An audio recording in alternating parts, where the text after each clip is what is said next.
This year, WFMY News 2 turned 75. So to celebrate, we're opening up the News 2 vault.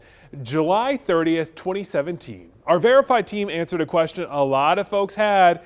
Does cracking your knuckles, don't worry, I'm not going to do it. I don't like that sound either. Does it cause arthritis?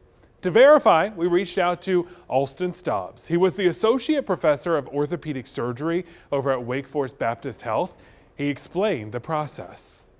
You're not actually breaking the bone, and you're not even breaking the joint. The noise a joint makes when you pop it is simply a change in pressure. So when you move that joint suddenly in a particular direction, like taking a suction cup off of a mirror, you're going to get a noise out of that.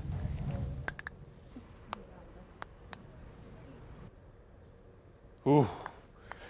So back to the question, does cracking your knuckles cause arthritis? Best we can tell, both from experience and from medical research, doesn't tend to lead to long-term damage.